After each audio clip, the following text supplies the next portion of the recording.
Hello dear student, स्वागत है आपका हमारे यूट्यूब चैनल में। और आज हम बात करेंगे कॉस्ट सेंटर और कॉस्ट कैटेगरी की।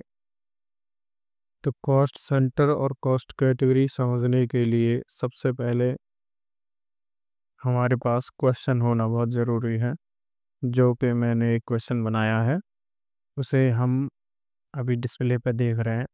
जो ये क्वेश्चन है, इस क्वेश्चन में सबसे पहले हमारी दो कैटेगरी हैं और दो ही कॉस्ट सेंटर हैं।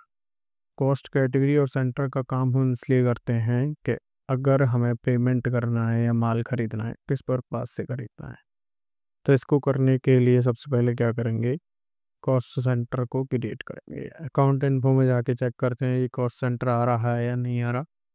अगर कॉस्ट सेंटर नहीं आ रहा है तो हम क्या करेंगे, F11 प्रेस करेंगे और ये अकाउंटिंग का फीचर्स है तो अकाउंटिंग में जाएंगे। सबसे पहले इसे यस करेंगे। ये जो आ रहा है आपका कॉस्ट अकाउंटिंग, कर्सर को चेक कर सकते हो। कॉस्ट सेंटर यस करना है और आपको maintain more than one category yes करके चलना है इसके साथ में, क्योंकि हम कैटेगरी भी यूज़ में करेंगे इसके।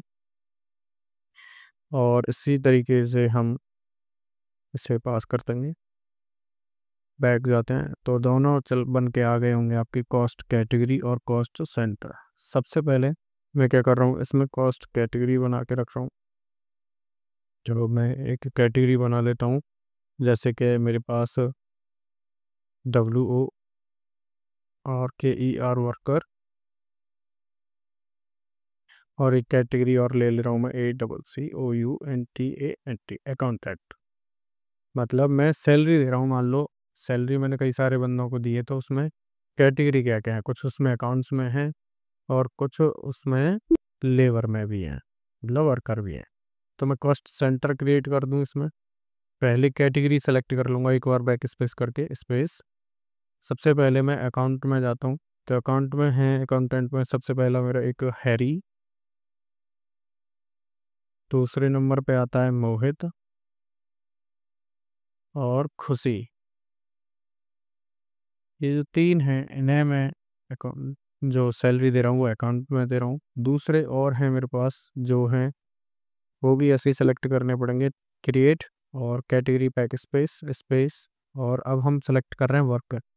हमारे पास वर्कर कौन कौन है, जैसे कि एक वर्कर है ललित, दूसरा है राहुल, करण और एक प्रवीण। इस तरीके से मेरे पास 4 वर्कर हैं।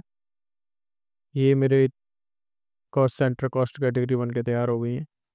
अब सबसे पहले मुझे क्या करना है, अकाउंटिंग इन्फो में जाके एक लेज़र, तो इसके लिए सबसे पहले हमें लेज़र बनानी पड़ेगी, क्योंकि हम खर्चे में सैलरी SALARY पेड, ये हमारा ग्रुप रहता है इनडायरेक्ट एक्सपेंसेस, और एंटर। इतना करने के बाद हम आ जाते हैं सबसे लास्ट में आपका अकाउंटिंग वाचर।